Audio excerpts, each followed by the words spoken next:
Obviously, pretty disappointing, when you come over here with high hopes and then you know that taking on a very good New Zealand team in their own conditions is going to be difficult, but we expected more. But credit to New Zealand, I thought they outplayed us in all 3 games.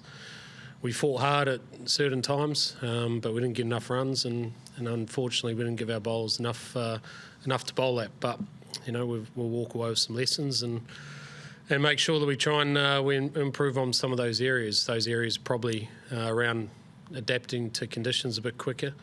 I think Daryl Mitchell was a great example of what to do in tricky conditions. I thought he laid the ball off when he wanted to, and he attacked when he needed to. And I thought his tempo of how he played in tricky conditions was a great example of, for us, how we can improve in the one-day format. I think in Test cricket and T20, I think we've got our template and we understand how to play. But in one-day cricket, we're still searching a little bit for that, and we've got to improve on that pretty quickly. We've got some talented players. But unfortunately, our performances at the moment in this form of the game aren't quite up to scratch, and we need to rectify that. Harry said that he couldn't quite put his finger on why so much quality is underperforming. I mean, I dare say you couldn't foresee James Smith, Ben Duckett, Joe Root making a combined 50 or whatever it was in 3 ODIs. Do you have any sort of idea on why that is? Look, I think it's just. I think when we confronted with good wickets, like flat wickets, I think we're a very, very good cricket team. I think we play a high-octane style of cricket, and those kind of conditions suit us. When the wickets have a little bit in them, they're a bit more challenging, whether that be spin or a bit of seam or swing. We probably can't quite adapt our tempo quick enough. So I think there's some areas in each individual game we need to find ways to be able to be better at it. I think we need to. I know Harry said before, we need to put pressure back on the bowlers, and there is times where we do need to be a little braver and put some pressure on the bowlers, and there's other times where we've got to try and adjust their links and their lines, and not necessarily in a high-risk sort of way, but just by being brave enough to be able to, whether that's come down the wicket or sort of move around the crease, just try and get things going a little bit more and bounce off one another, because we all have very different games in regards to how we go about things in our top 7 or 8. But I guess that's what we're searching for at the moment. We need to find ways to get better at it. We've got very good players, but we need to just develop a little bit more craft. And once we do that, I'm sure we'll start posting some scores which on these trickier surfaces, which will give our bowlers more to bowl at.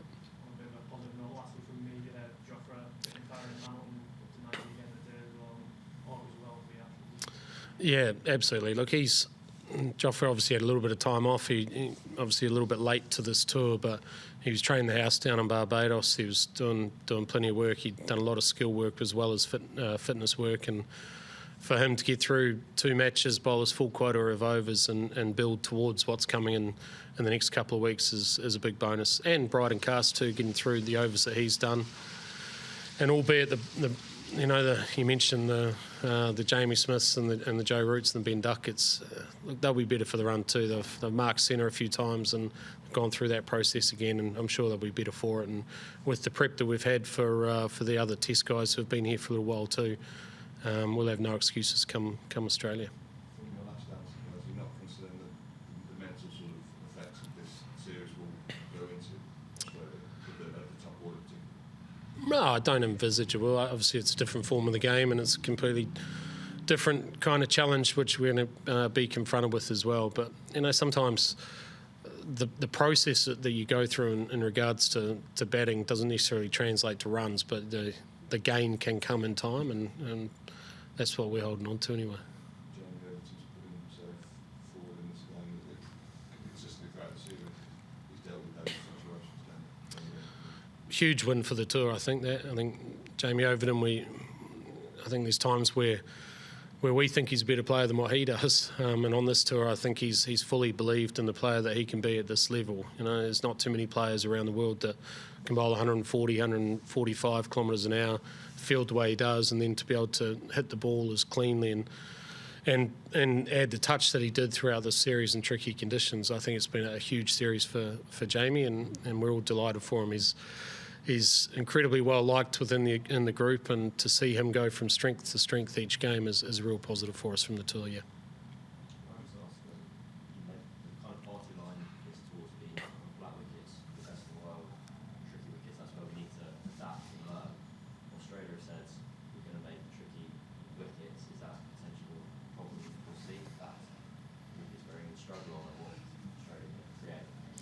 I think it's different across different formats, to be honest. I think in Test cricket we've found ways in various conditions to be able to deal with those kind of seaming wickets, but in one-day cricket, our tempo, we haven't been able to quite nail down whether we stick or twist at certain times, and I think that's an area, I like to try and separate. I think T20 cricket we're going really well. I think Test cricket we've got a pretty good template of where we're at, and I think we've performed reasonably well, albeit we've got a huge challenge in front of us. I think one-day cricket is clearly the area we need to improve, and I think my comments are more directed at one-day cricket.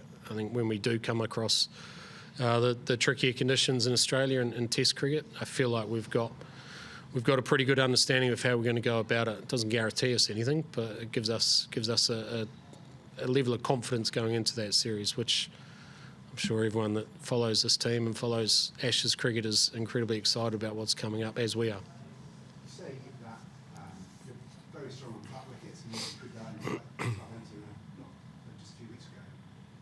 But is the best team, like in terms of 11 players, is the best team for a flat wicket necessarily the best team for a tricky wicket? And is part of the issue maybe reading wickets before game starting and changing selection? Look, I believe these are the best players in the country in this format. Not everyone fires all at the same time, and there's times where if you have enough guys who are struggling at the same time, then you're obviously going to be under the pump, and I think that's what we've seen in this series. And I firmly believe in the group of players that we've got, and we know that in a couple of years' time there's a World Cup in South Africa in this form of the game, and I think I see majority of these guys that are in the squad are going to be present in that, and we've got to give them the time and keep working towards the combinations that you want for a tournament like that. Clearly we need to win games beforehand to make sure that we're in that tournament, but that's what's in front of us, and that's the things we'll be talking about after the series for sure. And your ethos is a lot about not removing the fear of failure. Is that a test of your coaching when a player has averaged 3 over a 3-match series, 6, or as some of our batters have? Is that a test for you now to keep that positivity? Well, it's not a test because I think I'm always positive. I think there's no point in being anything other than positive, to be honest. But I think there's times where you don't just look at things over a 3-match series. You look at over a decent period of time. One-day cricket is all cricket is. It's an inconsistent game, so you're always looking for a level of consistency. But sometimes it needs to be over a longer period of time, and you give guys more rope if you believe in them. And I believe in this group of players, and they'll continue to get the opportunities. We'll take one more. Being in charge of a high-profile team, New Zealand cricket fans, keen to know how you're doing heading into another Ashes series. Where that sits for you? Excited, like proper excited. I think, for us, we're incredibly respectful of the challenge that Australia is going to present us. We know how hard that tour is going to be. It's going to require a team to stay together right throughout, to be as strong as we can at trying to block out any of the outside noise. But look, we're very respectful of who we're coming up against. We're so excited to get over there, and we can't wait to get started.